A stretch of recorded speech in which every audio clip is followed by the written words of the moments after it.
நம்ம வாழுகிற நாட்களில் உலகத்தை மக்கள் எப்படி பார்க்குறாங்கன்னா, எல்லாமே மாறி போச்சு, அந்த காலத்தில் வேற மாதிரி இருந்துச்சு, இப்போ எல்லாம் மாறி போச்சு அப்படின்னு சொல்லி எல்லாமே மாறிக்கொண்டிருக்கிறது என்று உலகம் நினைக்கிறது. பிரசங்கி 1:9 எழுதியிருக்கு, முன் இருந்ததே இனிமேலும் இருக்கும், முன் செய்யப்பட்டதே பின்னும் செய்யப்படும். ஒன்றுமே புதுசு இல்லை, எல்லாமே முந்தி எப்படி இருந்ததோ அதுதான் இப்போ இருக்குது அப்படின்னு சொல்லி ஒரு வசனம் சொல்லியிருக்கு. ஏன் இந்த வசனம் அப்படி சொல்லியிருக்கு? நம்மளை பார்க்கும்போது நிறைய டெக்னாலஜி மாறி இருக்கு. முன்னாடி மாட்டு வண்டி இருந்துச்சு, இன்றைக்கி கார் வந்துருச்சு, ஃபோனுக்கு பதில் செல்ஃபோன் வந்துருச்சு. இப்படி எத்தனையோ மாற்றங்கள் இருக்கும்போது இந்த வசனம் சொல்லுகிறது என்ன? முன் இருந்ததே இனிமேலும் இருக்கும், எதுவுமே மாறலை, அப்படியே தான் இருக்குன்னு சொல்லி பிரசங்கி ஏன் எழுதியிருக்கிறான் அப்படின்னு நான் சொல்கிறேன். இங்கே எதை பற்றி சொல்கிறார் தெரியுமா? மனிதனை குறித்து சொல்லுகிறார். மனிதன் 1000 வருஷத்துக்கு முன்னாடி எப்படி இருந்தானோ அதே போல தான் இன்றைக்கி இருக்கிறான். மாட்டு வண்டியில் போயிட்டு ஒருத்தர் அன்னைக்கு கவலைப்பட்டுட்டே ஏதோ ஒரு விஷயத்துக்கு போயிருப்பார், இன்றைக்கி ஒருவேளை காரில் போகலாம், அதே கவலையோடு தான் கார்லையும் போகிறாங்க. மனிதன் மாறவில்லை, அதுதான் இந்த பிரசங்கி சொல்லக்கூடிய விஷயம். இன்றைக்கி பைபிளில் இருந்து ஒரு 3 வாலிபர்களை உங்களுக்கு முன்பாக வைக்க விரும்புகிறேன். இவங்க எத்தனை வருஷத்துக்கு முன்னாடி வாழ்ந்தாங்க தெரியுமா? கிட்டத்தட்ட ஒரு 3000 வருஷத்துக்கு முன்னாடி வாழ்ந்த 3 வாலிபர்களை உங்களுக்கு முன்னாடி வைக்க போகிறேன். அவங்கள நம்ம என்ன தெரியுமா கவனிக்க போகிறோம்? இந்த காலத்து வாலிபர்களை போலவே இருப்பாங்க. இந்த காலத்து வாலிபர்கள் ஏதாவது செஞ்சு பிரச்சனையில் மாட்டிக்கிறாங்க பாருங்க, அதே போல ஒரு 3 வாலிபர்களை உங்களுக்கு நான் இன்ட்ரடியூஸ் பண்ண விரும்புகிறேன். இதை குறித்து நமக்கு ஆண்டவர் என்ன பேச விரும்புகிறார் என்று சொல்லி நீங்கள் ஜெபத்தோடு கேட்க உங்களை அழைக்கிறேன். முதலாவது ஒரு வாலிபன் தவறு செய்கிறான். 1 ராஜாக்கள் 12வது அதிகாரத்தில் ரெகோபயாம் அப்படின்னு ஒரு வாலிபன் இருக்கிறான். இந்த வாலிபன் ஒரு தவறு செய்கிறான். அந்த தவறுனால அவன் கொடுத்த விலைக்கரை என்ன தெரியுமா? அவனுக்கு கிடைத்த நாட்டினுடைய 3/4 பகுதி அவன் கையை விட்டு போய் விடுகிறது. தாவீது ராஜா அடுத்து சாலமோனுக்கு கீழே இருந்த பெரிய ராஜ்யம் கிட்டத்தட்ட 3/4 அவன் கையை விட்டு போய் விடுகிறது. ஒரே ஒரு தப்புனால. அவன் செஞ்ச தப்பு என்ன தெரியுமா? 1 ராஜாக்கள் 12வது அதிகாரம் 10வது வசனத்தினுடைய பின்பகுதி வாசிக்கிறேன். அவன் சொல்ற வார்த்தை கவனிங்க. என் சுண்டு விரல் என் தகப்பனாருடைய இடுப்பை பார்க்கிலும் பருமனாயிருக்கும். இதுக்கு முன்னாடி யாராவது கவனிச்சு பார்த்துருக்கீங்களா? இங்கே என்ன பேசுகிறான்னு தெரியுதா? ரெகோபயாம் என்கிற வாலிபன் ஜனங்களை பார்த்து சொல்கிறான், என் சுண்டு விரல் எங்கள் அப்பாவுடைய இடுப்பை விட பெருசாக இருக்குங்கிறான். என்னப்பா சொல்கிற, நீ என்ன லூஸா அப்படின்னு சொல்லி நம்ம கேட்போம். இவன் என்ன தெரியுமா பேசுகிறான்? பஞ்ச் டயலாக் பேசுகிறான். நான் காலேஜில் படிக்கும்போது என் கூட ஒரு ஃப்ரெண்டு பக்கத்தில் உட்காந்துருப்பான். அவன் ஒரு நாளைக்கு 100 தடவை சொல்லுவான். என்ன தெரியுமா சொல்லுவான்? நான் ஒரு தடவை சொன்னால் 100 தடவை சொன்ன மாதிரிம்பான். ஒரு சினிமாவில் அன்னைக்கு வந்த பஞ்ச் டயலாக பேசிக்கிட்டே இருப்பான் பாருங்க அவன்.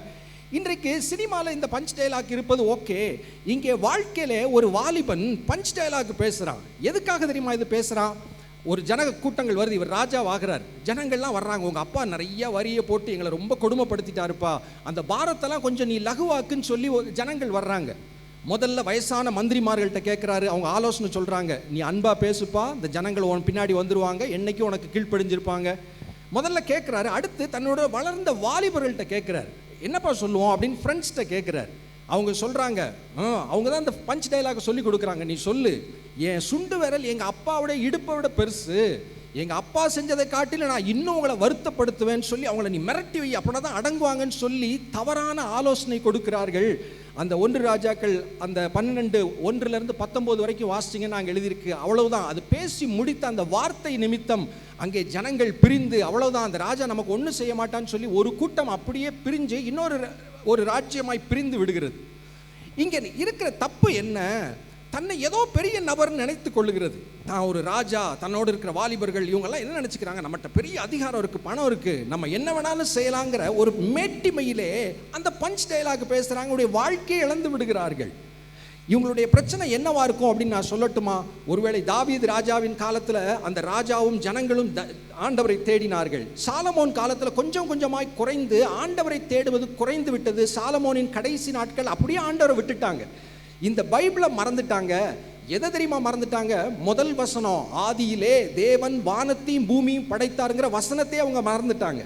இந்த பெரிய ஒரு உலகம், லட்சம் கோடி நட்சத்திரங்கள் இருக்கிற பெரிய ஒரு உலகத்தை உண்டாக்கின ஒரு பெரிய தெய்வத்தை என்றைக்கு மனிதன் மறக்கிறானோ தன்னை ஒரு பெரிய நபராய் நினைத்து கொள்வான். அதுதான் ரெகோபயாமுடைய பிரச்சனை.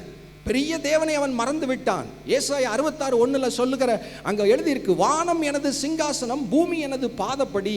இந்த பெரிய தேவனை மனிதன் என்றைக்கு தேடாமல் போய் விடுகிறானோ தன்னை ஒரு பெரிய நபராய் நினைத்து கொள்ளுகிறான். அவருடைய அழிவு ஆரம்பமாகி விடுகிறது. பெருமை வருகிறது, மேட்டிமை வருகிறது, அவருடைய வாழ்க்கை இழந்து விடுகிறான். சங்கீதம் 103:14 நம்முடைய உருவம் இன்னதென்று ஆண்டவர் அறிந்திருக்கிறார்னு எழுதியிருக்கு. மண் என்று நினைவு கூறுகிறார் அப்படின்னு சொல்லி எழுதியிருக்கு. நம்ம யார் என்பதை எப்போ தெரியுமா உணர்வோம்? இந்த வேதத்தை படிக்கும் போது தான். இந்த வேத புத்தகம் தான் காட்ஸ் மேனுவல். இந்த உலகத்தை உண்டாக்கினவர் நமக்கு கொடுத்திருக்கிற மேனுவல். இதை படித்தாதான் உலகம் எங்கே இருந்து வந்தது, எங்கே போகிறது, நான் எப்படி வாழ வேண்டும், இதெல்லாம் இந்த வேத புத்தகத்தில் சொல்லப்பட்டிருக்கிறது. என்றைக்கு ஒரு சந்ததி இந்த வேத புத்தகத்தை மறக்கிறதோ, படிக்க நேரம் இல்லை என்று சொல்லுகிறதோ, அத்தனை பிரச்சனைகளுக்கும் அங்கே வழிவகுக்க ஆரம்பித்து விடும். டேவிட் கணேசன் இப்போ நம்மளை ஜெபத்தில் வழி நடத்தினாங்க. ஆண்டவருக்கு நம்முடைய வாழ்க்கையை ஒப்பு கொடுக்க நம்மை வழி நடத்தினாங்க. இந்த இயேசு கிறிஸ்து நம்முடைய வாழ்க்கையில் வரும்போது என்ன தெரியுமா நடக்கும்? ஆண்டவர் சொல்கிறாரு மத்தேயு 11:29, என்னுடைய நுகத்தை எடுத்துக்கொள்ளுங்கள் அப்படிங்கிறாரு. நான் சாந்தமும் மன தாழ்மையுமாய் இருக்கிறேன். சகலத்தையும் சிருஷ்டித்தவர், அவர் மூலமாக எல்லாம் சிருஷ்டிக்கப்பட்டது குமாரன் மூலமாக எழுதியிருக்கு. அவர் சொல்றாரு, நான் சாந்தமும் மனத்தாழ்மையுமாய் இருக்கிறேன், என்னுடைய நுகத்தை எடுத்துக்கொள்ளுங்கள். இயேசு கிறிஸ்துவருடைய வாழ்க்கையில் வரும்போது என்ன தெரியுமா மாறும்? மேட்டிமைகள் பெருமைகள் மாறுகிறது. சாந்தம் மனத்தாழ்மை அங்கே வருங்க. அது வாழ்க்கையில் பெரிய ஒரு சந்தோஷத்தை கொடுக்கும். அதுதான் உண்மையான வாழ்க்கைக்கு ஆசீர்வாதம் என்பதை முதலாவது இந்த ரெகொபெயாமின் வாழ்க்கையிலிருந்து உங்களுக்கு முன்பாக வைக்க விரும்புகிறேன். அடுத்ததாக இன்னொரு வாலிபர், ஒரு கூட்டம், இது ஒரு வாலிபர் கிடையாது, இன்னொரு கூட்டம் இருக்கிறாங்க. இவங்க எங்கே தெரியுமா இருக்கிறாங்க? 2 ராஜாக்களின் புஸ்தகம் 2வது அதிகாரம். இந்த வாலிபர்களுக்கு என்ன பிரச்சனை வந்துச்சு அப்படின்னா 24வது வசனத்தில் எழுதியிருக்கு, உடனே காட்டிலிருந்து 2 கரடிகள் புறப்பட்டு அவர்களில் 42 பிள்ளைகளை பீறி போட்டது. என்ன எழுதியிருக்கு? ஒரு குறிப்பிட்ட காலத்தில் ஒரு 42 வாலிபர்கள் ஏதோ ஒரு சேட்டை பண்ணிட்டாங்க. கரடி அவங்கள பீறி போட்டதுன்னு போட்டிருக்கு. சிங்கம் கடிச்சு தின்றும், அது ஒரு பயங்கரம். கரடி அது தாக்கினால் அது பயங்கர கொடூரமாக இருக்கும். அதனுடைய பலமும் கொல்லாது, ஆனால் உண்டாக்குற காயம் பயங்கர வேதனையாக இருக்கும். ஒரு 42 வாலிபர்களை ஏன் இந்த கரடி பீறி போட்டது? அந்த 2 வசனம் மறுபடியும் வாசிக்கிறேன். 2 ராஜாக்கள் 23-24 பார்த்தா அங்கே தீர்க்கதரிசி எலிஷா வருகிறார். அவரை பெத்தேல் அப்படிங்கிற ஒரு இடத்துக்கு அவர் அப்படி தாண்டி போயிட்டு இருக்கிறார். அவர் ஊழியத்துக்கு போயிட்டு இருக்கிறார். பெத்தேல்னா என்ன? தேவனுடைய வீடுன்னு எழுதியிருக்கு. அந்த ஊர்ல இருந்து இந்த கொஞ்சம் வாலிபர்கள் வர்றாங்க.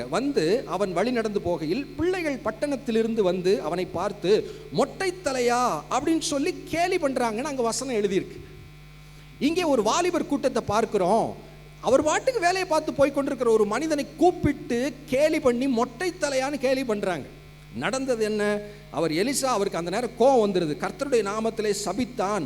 உடனே காட்டிலிருந்து 2 கரடிகள் அவங்களை பீறி போட்டதுன்னு எழுதியிருக்கு. இங்கே இருக்கிற வாலிபர்களுடைய பிரச்சனை என்ன அப்படிங்கிறத நான் சொல்கிறேன். முதலாவது நான் சொன்னேன், ரெகொபெயாமுக்கு என்ன தெரியாமல் போச்சு? ஒரு பெரிய தேவன் இருக்கிறார் என்பதை மறக்கும் போது தன்னை ஒரு பெரிய நபராய் நினைத்து கொண்டான். பஞ்ச் டைலாக் பேச ஆரம்பிச்சிட்டான். நான் யார் தெரியுமா அப்படின்னு பேச ஆரம்பிச்சிட்டான். வாழ்க்கையின் அழிவு. இங்கே ஒரு வாலிபர் கூட்டம் இருக்கிறாங்க. இவங்களுக்கு என்ன பிரச்சனை? யாரும் இவங்களுக்கு எந்த தீங்கு செய்யலை. திடீரென்று வழியில் போய் கொண்டிருக்கிறவரை கூப்பிட்டு கேலி பண்ணுறாங்க. மறுபடியும் இவர்கள் எதை மறந்து விட்டார்கள்? இந்த வேதத்தை மறந்து விட்டார்கள். பைபிளில் பார்க்கிறோம், ஆரம்ப பக்கங்களில் மனிதனை தேவன் தமது சாயலாய் சிருஷ்டித்தார் அப்படின்னு ஒரு வார்த்தை எழுதியிருக்கு. இந்த உலகத்தில் இருக்கிற ஒவ்வொரு மனிதனும், பெரிய ஜனாதிபதியாக இருக்கட்டும், ரோட்டோரமாய் கையேந்தி கொண்டிருக்கிற ஒரு பிச்சை எடுக்கிற நபராக இருக்கட்டும், வசனம் சொல்லுகிறது எல்லாரும் தேவ சாயலாய் சிருஷ்டிக்கப்பட்டிருக்கிறோம். யாக்கோபு 3வது அதிகாரம் 9வது வசனத்தில் இந்த நாவை நம்ம எப்படி பயன்படுத்துகிறோம்? ஆண்டவரை துதிக்கிறோம், நல்லது தான். அதே நேரத்தில் யாக்கோபு எழுதின நிருபம் 3வது அதிகாரம் 9வது வசனம், அதனாலே நாம் பிதாவாகிய தேவனை துதிக்கிறோம், தேவனுடைய சாயலின்படி உண்டாக்கப்பட்ட மனுஷரை அதனால் சபிக்கிறோம். யாரை சபிக்கிறோம்? யாரையாவது நம்ம ஏதாவது திட்டி பேசுகிறோம்ல, ஆவியானவர் என்ன எழுதி வச்சிருக்கிறாரு? தேவ சாயலின்படி உண்டாக்கப்பட்ட மனுஷரை அதனால் சபிக்கிறோம்.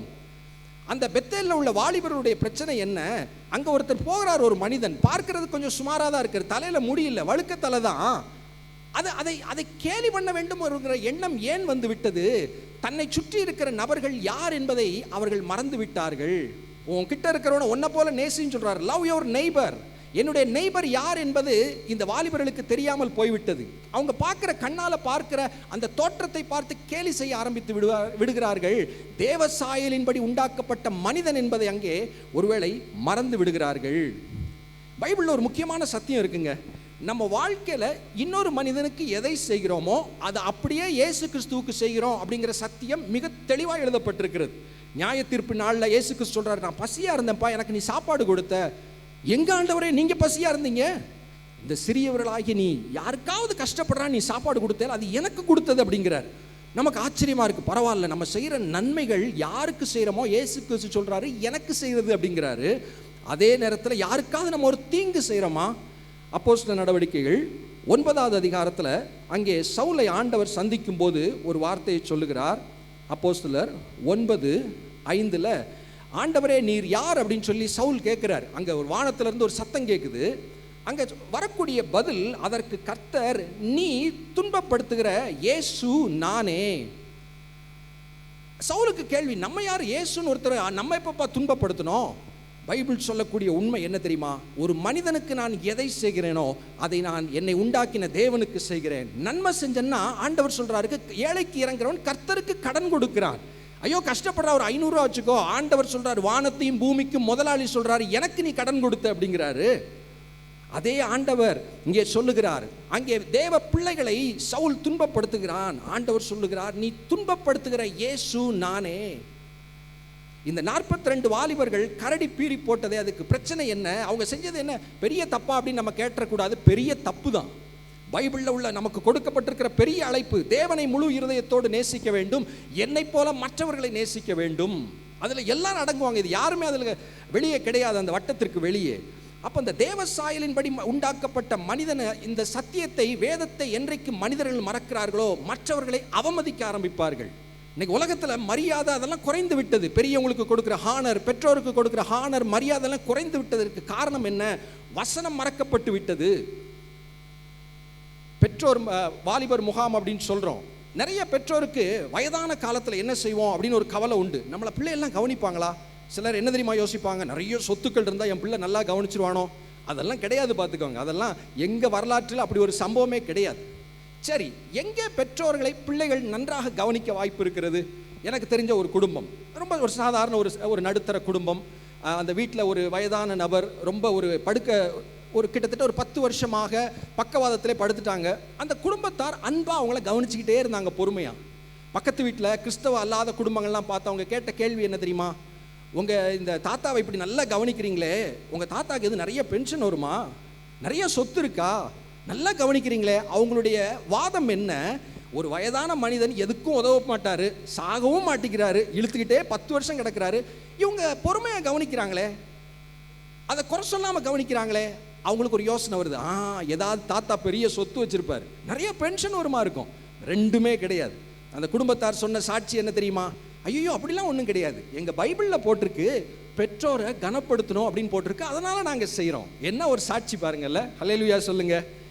நம்முடைய வயோதிபத்தின் பாதுகாப்பு எங்கே தெரியுமா இருக்கு? பெற்றோர்களை உங்களோடு பேசுகிறேன், உங்களுடைய பிள்ளைகள் என்ன படிக்க போகிறாங்க, எவ்வளவு சம்பாதிக்க போகிறாங்க, அதில் அவங்களுடைய வாழ்க்கையின் சந்தோஷமோ உங்களுடைய எதிர்காலத்தின் பாதுகாப்பு அங்கே இல்லை. நிறைய சம்பாதிச்சுட்டா பிள்ளை சந்தோஷமாக இருந்துருவான்னு நினச்சிடாதீங்க, அது ஒரு மாயை. திரளான ஆஸ்தி மனுஷனுக்கு அது ஜீவன் அல்லன்னு லூக்கா 12:15 இயேசு கிறிஸ்து சொல்லுகிறார். நிறைய சொத்து பணம் இருந்துட்டாப்புல சந்தோஷம் கிடையாது என்று இயேசு கிறிஸ்து ஆணித்தரமாய் சொல்லுகிறார். இருக்கட்டும், அது என்ன முடிகிறதோ அது வரவு இருக்கட்டும். உண்மையான சந்தோஷம் எங்கே இருக்கிறது? ஆண்டவரை தேடுவதிலே உள்ளது. இந்த வசனத்திற்கு முதலிடம் கொடுப்பதிலே உள்ளது. பெற்றோரே, மறுபடியும் சொல்லுகிறேன், உங்களுடைய பிள்ளைகள் என்ன படிக்கிறாங்க, எவ்வளோ மார்க் எடுக்கிறாங்க, எந்த கோர்ஸ் நீட்டுக்கு போயிடுவாங்களா, அதெல்லாம் யோசிங்க, ஜெபிங்க. அதை காட்டிலும் என் பிள்ளை இந்த வேதத்தை நேசித்து விட வேண்டும். ஒரு தாவீது எப்படி ஆண்டவரை ரசித்து, ஆண்டவரை வானங்களை உண்டாக்கும்போது நீர் உண்டாக்கின வானங்களை பார்க்கும்போது நீர் என்னை நினைப்பதற்கு எம்மாத்திரம், ஒரு வாலிபன் எப்படி ஆண்டவரோடு உறவாடி அவரை ரசிக்கிறான். நம்முடைய பிள்ளைகள் அப்படி ஆண்டவரை ரசிக்க ஆரம்பித்து விட்டால் அவருடைய வாழ்க்கை பாதுகாப்பாக இருக்கும். உங்களுடைய வாழ்க்கையும் பிற்காலத்திலே உங்களுடைய பாதுகாப்பு ஆசீர்வாதம் அங்கேதான் அடங்கி இருக்கிறது. 42 வாலிபர்களை ஏன் கரடி பீறி போட்டதாம்? தேவ சாயல் என்கிற ஒரு சத்தியத்தை மறந்து விட்டார்கள். நம்ம என்ன பார்த்துக்கிட்டு இருக்கிறோம்? இன்னைக்கு இருக்கிற வாலிபர்கள் மாதிரி தான் 3000 வருஷத்துக்கு முன்னாடி வாலிபர்கள் நம்மளை மாதிரியே இருக்கிறாங்க, இந்த காலத்தில் போலவே இருக்கிறாங்க. நான் என்ன பார்க்குறேன், என்ன போலவே இருக்கிறாங்க. அன்னைக்கு நான் எப்படி இயேசுவை ஏற்றுக்கொள்வதற்கு முன்னாடி என் வாழ்க்கை இருந்ததோ அதே போல இருக்கிறதை பார்க்கிறேன். அதனால் அவங்க சஃபர் பண்ணுறாங்க. ஒவ்வொன்றுக்கும் மனிதன் எதை விதைக்கிறானோ அதை அறுப்பான். விளையாட்டுத்தானே நான் கேலி பண்ணேன்? இல்லவே இல்லை. இன்னைக்கு ஒருவேளை யாரையோ நான் கேலி பண்ணுறேன், கரடி வருதா அப்படின்னு சொல்லி நான் கேலி பண்ணேன்னா எனக்கு ஐயோ, கரடி வராமல் இருக்கலாம். இயேசு கிறிஸ்து மத்தேயு 12:36 சொல்கிறாரு, நியாய தீர்ப்பின் நாளிலே பேசின வீணான வார்த்தைக்கு கணக்கு கொடுக்கணுங்கிறார். சும்மா பேசுகிறோம், ஒரு கெட்ட வார்த்தை பேசுகிறோம், யாரையும் மட்டமாக பேசுகிறோம், அற்பமாக பேசுகிறோம், அதெல்லாம் ஒரு புஸ்தகத்திலே எழுதப்பட்டு கொண்டிருக்கிறது. இயேசு கிறிஸ்துவின் இரத்தத்தினால கழுவப்பட்டு அது அறிக்கை செய்யப்பட்டு ஆண்டவரே மன்னியும் என்று சொல்லாவிட்டால் அது அப்படியே ஜட்ஜ்மெண்ட் டேல அது நிற்கும். சாதாரண வார்த்தைகள் கூட இன்னைக்கு கரடி வரலன்னு சொல்கிறோம், நியாய தீர்ப்பின் நாளிலே அதை விட பயங்கரம் காத்திருக்கிறது என்பதை இந்த வசனங்கள் எல்லாம் நமக்கு நினைவுபடுத்துகிறது. இன்றைக்கு இருக்கிற இதே பிரச்சனைகள் தான் 1000 3000 வருஷத்துக்கு முந்தி இருந்த வாலிபர்களுக்கும். இன்னொரு வாலிபனை குறித்து கடைசியாக நான் சொல்ல விரும்புகிறேன். இதெல்லாம் எதுக்காக நான் சொல்லுகிறேன்? இதை கேட்கிற வாலிபர்களே, உங்கள் வாழ்க்கையில் இப்படிப்பட்ட ஏதாவது தவறுகள் இருக்கிறதா? யோசித்து கொள்ளுங்கள். ஏதாவது உங்களை குறித்து மேன்மை பாராட்டுறீங்களா? நம்ம ஏதோ பெரிய ஆள் அப்படின்னு நீங்கள் நினச்சிக்கிறீங்களா? ஒருவேளை உங்கள் அப்பாவுக்கு நிறைய சொத்து இருக்கலாம், அதனால் நீ ஏதோ பெரிய மைனர் நீ நினச்சிக்கிடாத. Punch dialogue பேசிடாத. அதனால தான் ரெகோபயாமை பற்றி உனக்கு நான் சொல்லிட்டு இருக்கிறேன். யாரையும் அற்பமாய் நினைத்து விடாதீர்கள். பார்க்க கருப்பாக இருக்கலாம், அறிவு இல்லாமல் படிப்பு அறிவு கம்மியாக இருக்கலாம், யாரையாவது கேலி செய்து விடாதே. என்ன மனசில் கூட நீ நினைச்சிடாத. மீகாள் தாவீதை மனதிலே அற்பமாய் நினைத்தால் பிள்ளை இல்லாமல் போச்சுன்னு எழுதியிருக்கு. வாயால கூட பேச வேண்டாம், மனசுக்குள்ள யாரையாவது அற்பமாய் நினைத்தாலே தேவனுக்கு முன்பாக பாவம் என்பதை உங்களுக்கு நினைவுபடுத்துகிறேன். இன்னொரு வாலிபனை பற்றி எப்படி தெரியுமா டெஸ்கிரிப்ஷன் போட்டிருக்கு? நீதிமொழிகள் 7வது அதிகாரம் 22வது வசனத்தில், உடனே ஒரு மாடு அடிக்கப்படும்படி செல்வது போல அவன் போனான் அப்படின்னு போட்டிருக்கு. ஒரு ஆடையோ மாடையோ கசாப்பு கடைக்கு கறி கடைக்கு கூட்டு போகும்போது ஆடுக்கோ மாடுக்கோ தெரியாது. நம்மளை எங்கேயோ புல் வழக்கம் போல் புல் காட்ட போகிறாங்க போல், தண்ணி காட்ட போகிறாங்கன்னு நினச்சி அது பின்னாடி போகும். அங்கே போனப்புறம் தான் தெரியும், திடீர்னு ஏதோ கழுத்தில் விழும், அவ்வளோ கழுத்து துண்டாக போயிடும். நம்ம எப்படி போவோமா? யாராவது கழுத்தில் அருவாள் வச்சு வெட்டுறாங்கன்னு நம்ம போவோமா? வெட்டிக்கோப்பா அப்படின்னு சொல்லுவோமா? இங்கே ஒரு வாலிபன் என் கழுத்தை வெட்டிக்கோன்னு சொல்லக்கூடிய ஒரு மாடு அடிக்கப்படுவதைப் போல ஒரு வாலிபன் போகிறான். என்ன செஞ்சான் அந்த வாலிபன்? வேதத்தை வாசித்தவங்களுக்கு தெரியும். வாசிக்காட்டி இன்னைக்கு போய் வாலிப தம்பி தங்கச்சி இந்த 7வது அதிகாரத்தை வீட்டில் போய் வாசிச்சிருங்க. இங்கே என்ன தெரியுமா எழுதியிருக்கு? வசனம் 6லேருந்து 27 வரைக்கும் என்ன தெரியுமா எழுதியிருக்கு? ஒரு வாலிபன் இருக்கிறான், அப்படியே ஜாலியாக அப்படியே சுற்றிட்டு இருக்கிறான். சாயந்தரம் டீ கடைக்கு போயிட்டு அப்படியே போகிறான். திடீரென்று அங்கே ஒரு பெண் அவரை தவறு செய்ய அழைக்கிறாள். நிறைய விதவிதமாக பேசுகிறாள். இவன் அப்படியே யோசிக்கிறான். பேச பேச கொஞ்சம் கொஞ்சமாய் அங்கே அந்த வலையிலே விழுந்து விடுகிறான். அந்த வாலிபனை பற்றி இன்னொரு வார்த்தை போட்டிருக்கு. அதே 7வது அதிகாரத்தில் 7வது வசனம். சாலமோன் கவனிக்கிறார், ஜன்னல் வழியாக பார்க்குறார் அவனை. பேதையர்களாகிய வாலிபர்களுக்குள்ளே ஒரு புத்தீன வாலிபனை கண்டு, இதுதாங்க என்னை பற்றி வாலிபனாக இருக்கிறீங்களா உங்களை குறித்து இதுதான் கொடுக்கப்படுகிற கேப்ஷன், அடைமொழி. இதை ஏற்றுக்கொள்ளணும். இவன் என்ன செய்கிறான்? அங்கே அந்த போய் ஒருத்தி பேசுகிறா. அதில் பேசுகிற வார்த்தைகள்லாம் பார்த்தீங்கன்னா 14வது வசனத்தில் சமாதான பலிகள் என் மேல் சுமந்திருக்கிறது. இவங்கெல்லாம் ஒரே சர்ச்சுக்கு போவாங்களான்னு தெரியல, ஏதோ ஊழியம் ஜெபக்கூட்டம் அதை பற்றி பேசுகிற மாதிரி சமாதான பலிகள்லாம் நான் செலுத்திட்டேன்பா அப்படின்னு பேச ஆரம்பிக்கிற. ஆரம்பத்தில் கொஞ்சம் கொஞ்சமாக தவறான வாழ்க்கைக்கு அங்கே இழுத்து அங்கே விபச்சார பாவம் நோக்கி அவர்கள் இருவரும் போகிறார்கள். அவன் அந்த வாலிபன் நினச்சிருக்கலாம், எப்பா எப்பயும் கிடைக்காத, யாரு கிடைக்காத சான்ஸ் நினச்சிருக்கலாம். அப்போ தான் எழுதியிருக்கு, அவன் போகிறான்ல பின்னாடி, அங்கே தான் எழுதியிருக்கு 22வது வசனத்தில், ஒரு மாடு அடிக்கப்படும்படி செல்வது போல. ஏன் அப்படி எழுதியிருக்கு? தேவன் இந்த உலகத்தை சிருஷ்டித்திருக்கிறார், உங்களை சிருஷ்டித்திருக்கிறார், சட்டங்களை வைத்திருக்கிறார். விபச்சாரம் செய்யாதிருப்பாயாக. ஏன் செஞ்சா என்ன? விலைக்கிரயம் உண்டு. அந்த நீதிமொழிகள் 7 கடைசியில் எழுதியிருக்கு, அவள் வீடு பாதாளத்துக்கு போகும் வழி, அது மரண அறைகளுக்கு கொண்டு போய்விடும். விபச்சார வாழ்க்கை முடிவு நரகம், நித்தியமாக எரிகிற நரகம் என்பது வேதம் சொல்லுகிற, யாரும் நம்புறாங்களோ நம்பலையோ வேதம் தெளிவாய் சொல்லி இருக்கிறது. நரகம் என்று உண்டு. தேவன் சொல்லிய சட்டங்களை மீறும் போது அங்கே நரகம்தான் முடிவு என்று சொல்லுகிறது. இதிலிருந்து ரட்சிக்க தான் இயேசு கிறிஸ்து வருகிறார். இந்த நீதிமொழிகள் 7 நமக்கு சொல்றது என்ன? அடிக்கப்படுற மாடை போல ஒருத்தனை சொல்லியிருக்கே, இது சொல்லக்கூடிய சத்தியம் என்ன? வாலிப தம்பி தங்கச்சி, சில அடிப்படை உங்களுக்கு சுருக்கமாய் நான் சொல்ல விரும்புகிறேன். ஆண் பெண் உறவு, இந்த ஈர்ப்பு, திருமணம், இதெல்லாம் பிசாசு கண்டுபிடித்தது அல்ல, தேவன் உருவாக்கினது. தாம் உண்டாக்கினது எல்லாம் நல்லது அப்படின்னு சொல்லி பார்த்தார்னு ஆதியாகமத்தில் எழுதியிருக்கு. அந்த ஒரு பெஸ்ட் கிரியேஷன்ல ஆண் பெண் என்கிற இருவரை உருவாக்கி அவர்களை தேவன் தான் திருமணம் என்கிற உறவில் இணைக்கிறார். அந்த திருமணம்னா என்ன அப்படின்னு ஒருவேளை கேள்வி கேட்டால் ஆதியாகமம் 2:24 அங்கே எழுதியிருக்கு, கணவன் ஆணும் பெண்ணும் சேர்ந்திருப்பாங்க, அவர்கள் ஒரே மாம்சமாக இருப்பார்கள் அப்படின்னு ஒரு டெஃபனிஷன் எழுதியிருக்கு. திருமணம் என்றால் என்ன? வேதம் சொல்லுகிற திருமணம் என்ன? ஒரு ஆணுக்கும் ஒரு பெண்ணுக்கும் பெர்மனண்டாக இணைந்து வாழ்க்கை முழுவதும் வாழ்வது, இதுதான் திருமணம். மறுபடியும் சொல்லுகிறேன், ஒரு ஆண் ஒரு பெண் ஒரு 50 வருஷத்துக்கு முன்னாடி இப்படி விளக்கமே சொல்ல வேண்டியதில்லை. இன்னைக்கு உலகம் மாறிக்கொண்டிருக்கிறது. ஆணும் ஆணும் சேர்ந்தாலும் கல்யாணம்னு சொல்லி அரசாங்கங்கள் அறிக்கை செய்து கொண்டிருக்கிறது. பரலோகத்தில் அது ஏற்றுக்கொள்ளவே படாது. திருமணம் என்றால் என்ன? ஒரு ஆண் ஒரு பெண், அவர்கள் ஒரே மாம்சமாக இருப்பார்கள். அப்படின்னா என்ன அர்த்தம்? 2 பேப்பருக்கு நடுவில் பசை தடவி ஒட்டிட்டா, கம் தடவி ஒட்டிட்டா அந்த பேப்பரை திருப்பி கிழிக்க முடியாது. அப்படிப்பட்ட ஒரு உறவு. இன்னொரு வார்த்தையில் நோ டைவர்ஸ். இன்னைக்கு அதெல்லாம் மலிஞ்சு போச்சு, சாதாரணம். அதுக்காக பரலோகத்தில் சரிப்பா அதெல்லாம் இன்னைக்கு சாதாரணம்னு அதெல்லாம் ஆண்டவர் விட்டுற மாட்டார். அது நியாய தீர்ப்பு நாளிலே அதெல்லாம் நடுவில் வந்துடும். டைவர்ஸ் என்பது கூடாது. ரீமேரேஜ் கிடையாது பைபிள் படி. கணவன் உயிரோடு இருக்கும்போது டைவர்ஸ் பண்ணி இன்னொரு மேரேஜ் பைபிள் படி கிடையாது. விரும்புகிறீங்களோ விரும்பலையோ, பிடிக்காத ஆலோசனையாக இருக்கிறதோ, இதுதான் இயேசு கிறிஸ்துவின் வாயிலிருந்து வந்த வார்த்தைகள். அப்போ நான் சொல்கிறேன், இந்த திருமணம்னா என்ன அப்படிங்கிறத நம்ம சரியாய் புரிந்து கொள்ளுகிறோம். அதற்கு ஒரு தேவன் எல்லை வைத்திருக்கிறார். நீ வாலிப நாட்களிலே படிக்க வேண்டிய வயசா படி. இதுக்கு ஒரு காலம் உண்டு. திருமணம் என்பதற்கு ஆண்டவர் ஒரு காலம் வைத்திருக்கிறார். ஒருவேளை இங்கே இருக்கிற எல்லா வாலிப தம்பி தங்கைமாருக்கு நான் ஒரு தீர்க்க தரிசனம் சொல்லட்டுமா? உங்களுக்கு எல்லாருக்கும் கல்யாணம் நடக்கும். அல்லேலூயா சொல்லுங்க. தீர்க்க தரிசனம் இல்லை, வசனம் சொல்லுகிறது. மனிதன் தனிமையாக இருப்பது நல்லதல்ல. நீ தனியாகவே இருக்கிறது ஆண்டவருக்கு பிரியமில்லை. உனக்காக அவர் டேட் பார்த்துக்கிட்டே இருக்கிறாரு. நீ ஒரு தம்பியா ஒரு பையனா, உனக்கு ஒரு பெண்ணை அவர் பார்த்துக்கிட்டே இருக்கிறார். உங்கள் அப்பா அம்மா விட உனக்கு பார்த்துக்கிட்டே இருக்கிறார்.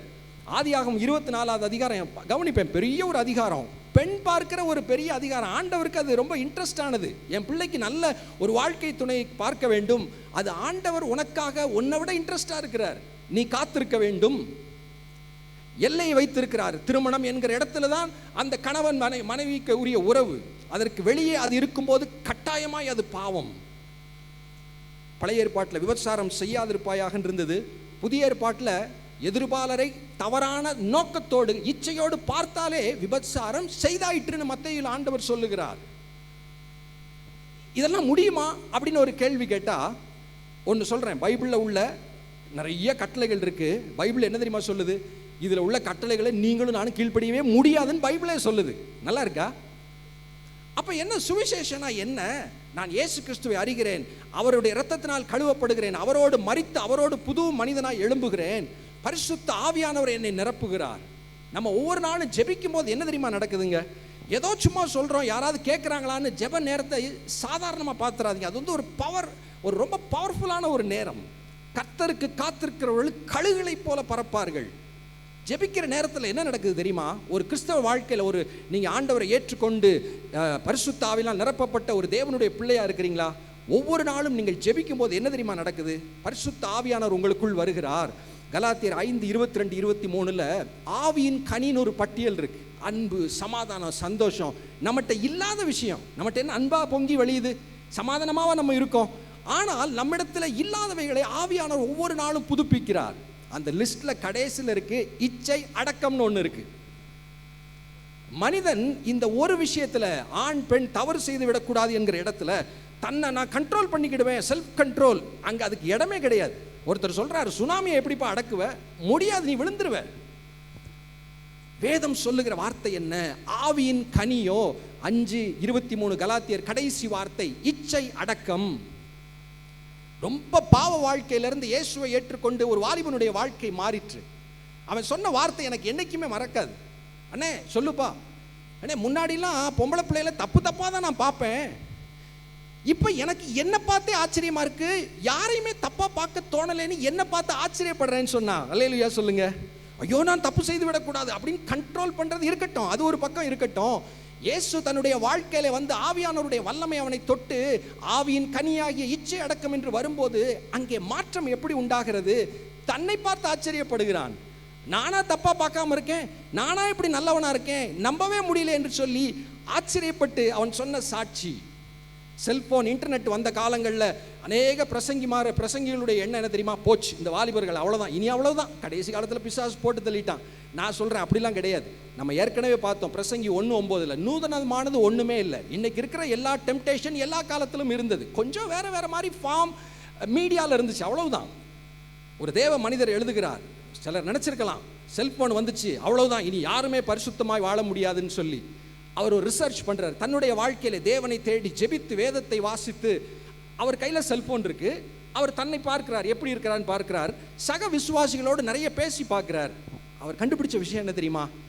ஐயோ செல்போன் வந்துருச்சு, இனி அவ்வளவுதான், இன்டர்நெட் தனியாக இருக்கும், எதனாலும் பார்க்கலாம், நம்ம பாவம் செய்ய தானே செய்வோம். இல்லவே இல்லை. மறுபடியும் ஆவியின் கனியாகிய இச்சை அடக்கம் என்று வரும்போது அவர் எழுதுகிறார், இது பிசாசுக்கு ஒரு பெரிய ஒரு சவால் தான். அது சபையை கொண்டு ஆண்டவர் என்ன செய்கிறார்னு எபேசியர் 3வது அதிகாரம் 10வது வசனத்தில் இருக்கும்.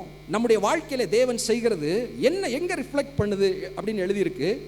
எபேசியர் 3:10, உன்னதங்களில் உள்ள துரைத்தனங்களுக்கும் அதிகாரங்களுக்கும் அவருடைய அனந்த ஞானமானது சபையின் மூலமாக இப்பொழுது தெரிய வரும் பொருட்டாக. பிசாசு ஒருவேளை நினைச்சிருக்கலாம், செல்போன் இன்டர்நெட்னு ஒன்று வந்துட்டா ஒரு சந்ததியை வீழ்த்தி விடலாம், இனி பரிசுத்தம் என்கிற வார்த்தைக்கு கிறிஸ்தவர்களுக்குள் இடம் இருக்காது என்று ஒருவேளை அவன் நினைத்திருக்கலாம். ஆனால் அந்த தேவ மனிதர் எழுதுகிறார், இல்லவே இல்லை. எப்படி யோசேப்பை அன்றைக்கு பரிசுத்தமாய் ஆண்டவர் பாதுகாத்தாரோ, செல்போனோட அவனுக்கு நெருக்கமான பிரச்சனை, கிட்ட ஒருத்தி தொட்டாலே, இங்கே வெறும் செல்போன் தானே இருக்கு, அங்கே ஒரு வாலிபன் பரிசுத்தமாக இருக்க முடியுமானால் இங்கே செல்போனை வைத்திருக்கலாம், அது நெசசரி ஆயிடுச்சுல்ல. இதனால் கரைபடாமல் ஒருவன் நிச்சயமாக இருக்க முடியும் என்று தன்னுடைய ஒரு அந்த கன்க்ளூஷனில் எழுதுகிறார். வீழ்ச்சி இருக்கலாம், திடீர்னு என்னைக்கோ ஒன்று தப்பா அவர் எழுதுறாரு, எங்கோ ஒரு நாள் நான் மிஸ் பண்ணியிருக்கலாம், ஆனால் நான் பார்க்கிறேன் கர்த்தரோடு நடக்கிற வாழ்க்கை. இயேசு கிறிஸ்துவிட்ட கற்றுக்கொள்ள வேண்டிய மிக முக்கியமான விஷயம் என்ன தெரியுமாங்க? அவர் ஃபர்ஸ்ட் என்ன செய்வார் அப்படின்னு எழுதியிருக்கு தெரியுமா? டெய்லி எந்திரிச்சு மார்க் 1வது அதிகாரம் 35வது வசனத்தில் எழுதியிருக்கு, அவர் அதிகாலையிலே இருட்டோடு எழுந்து புறப்பட்டு வனாந்தரமான ஒரு இடத்தில் போய் அங்கே ஜெபம் பண்ணினார். ஃபர்ஸ்ட் இது தேவை என்று இயேசு கிறிஸ்துவுக்கு இந்த உலகத்தில் வாழும்போது தெரியுது, அதை செய்கிறார். அவருக்கே தேவை என்றால் உங்களுக்கும் எனக்கும் 1000% தேவை. எங்க இந்த ஜெப வாழ்க்கையில மிஸ் பண்றோமோ அந்த ஆவியின் கனியினுடைய ஆபரேஷன்ஸ் குறைந்து விடும். ஈஸியாக தப்பு செஞ்சிருவோம், அன்பு இருக்காது, பொறாம வந்துடும், கசப்பு வந்துடும். ஆனால் ஜெபிக்கும் போது தேவ சமூகத்தை ஒழுங்கும் கிரமமாய் ஜெபித்து தேடுகிற ஒரு வாலிபனுடைய வாழ்க்கையிலே நான் சொல்றேன், வாலிபன் தன் வழிகளை எதனால் சுத்தம் பண்ணுவான்? உம்முடைய வசனத்தின்படி காத்துக்கொள்வதனாலே. அது ஈஸிங்க. இந்த பிரசங்கத்தில் எதை ஞாபகம் வைக்கிறீங்களோ இல்லையோ, இந்த செக்ஷுவல் டெம்டேஷன், பாலியல் ரீதியான பாவத்தில் விழாம இருக்க முடியுமா அப்படிங்கிற கேள்விக்கு நான் சொல்லக்கூடிய பதில், வேதத்தின் சாட்சியிலிருந்து சொல்லக்கூடிய பதில், அது ரொம்ப ஈஸி. ஒரு பக்கம் இயேசு கிறிஸ்து இருக்கிறார், இன்னொரு பக்கம் நீங்க இருக்கிறீங்க. அவர் உங்களோடு இருக்கிறார், நுகத்தில் இருக்கிறார், உங்களை பாதுகாப்பாக நடப்பார். என்னைக்காவது ஒரு இடத்துல சின்னதாக விழுந்துட்டீங்களா, சோர்ந்து போயிடாதீங்க, அறிக்கை செய்யுங்க. இயேசு கிறிஸ்துவின் ரத்தம் உங்களுக்காய் பரிந்து பேசுகிறது, பிரதான ஆசாரியராய் உங்களுக்காக அவள் பரிந்து பேசுகிறார். மறுபடியும் எழுப்பிடுவார், மறுபடியும் பரிசுத்த ஆவியால் நிரப்பி விடுவார், புது சிருஷ்டியாக மறுபடியும் மாற்றுவார். பரவசமாக இருக்கும். பரிசுத்த வாழ்க்கை தான் பரவச வாழ்க்கை. பிசாசு சொல்லுவான், பாவம் செஞ்சு பாரு, அதுல தான்டா சந்தோஷம்பா, இந்த பழத்தை சாப்பிடு. அவர் ஏன் சாப்பிடக்கூடாதுன்னு சொன்னார்? அங்கே ஏதோ இருக்கு, நீ சந்தோஷமா இருக்கிறத ஒரு பிடிக்கல, சாப்பிடு. சாப்பிட்டான், கண்ணு திறந்துச்சு, அவன் சொன்ன மாதிரி கண்ணு திறந்துச்சு. அதே நேரத்தில் துண்டக்கான துணியக்கானன் ஓடி பயந்து வாழ்க்கையே போய் மரணம் என்பது வந்து விட்டது வாழ்க்கையிலே. பிசாசு அவன் பொய்யனாய் இருக்கிறான். இந்த செய்தியினுடைய கன்க்ளூஷன் என்ன தெரியுமா? வாலிபரே, ஏதோ பிரச்சனைக்குரிய காலத்தில் இருக்கும்னு நினைக்காதீங்க. பிரச்சனை எப்பயுமே தான் இருந்துச்சு. ஆனால் நேற்றும் இன்றும் என்றும் மாறாத இயேசு கிறிஸ்து இன்னைக்கு உங்க கூட இருக்கிறார். அவரை தேடிருங்க, டெய்லி ஜெபம் பண்ணிருங்க, டெய்லி பைபிள் வாசிச்சிருங்க, எதையும் விட்டுறாதீங்க. முழு பைபிளை திரும்ப திரும்ப படிங்க. கடினமான பகுதின்னு எதையும் விட்டுறாதீங்க. புதையல்கள் அங்கே அடங்கி இருக்கிறது. பைபிளை ரசித்து படிக்கிற ஒரு வாழ்க்கை இருந்துட்டா சொல்றாங்க, வாழ்க்கை முழுவதும் சலிக்காத ஒரு வாழ்க்கை உங்களுக்கு காத்து இருக்கிறது. எல்லாம் சலிச்சு போகும். பைக்கு 2 வருஷத்தில் போர் அடிச்சிடும், நீ நல்லா சம்பாதிப்ப, வீடு கட்டுவ, 5 வருஷத்தில் அந்த வீடு பிடிக்காம போயிடும், எல்லாமே சலிச்சு போயிடும். கர்த்தரோடு இருக்கிற உறவு, வேதத்தில் அதை டேஸ்ட் பண்ணி ஆவியானுடைய உதவியோடு டெய்லி படிக்கிற ஒரு அனுபவம், ஜெப வாழ்க்கை, இயேசுவை போல ஒரு வாழ்கிற ஒரு வாழ்க்கை, கடைசி வரைக்கும் சலிக்காத வாழ்க்கை என்று சொல்லி என்னுடைய செய்தியை முடிக்கிறேன்.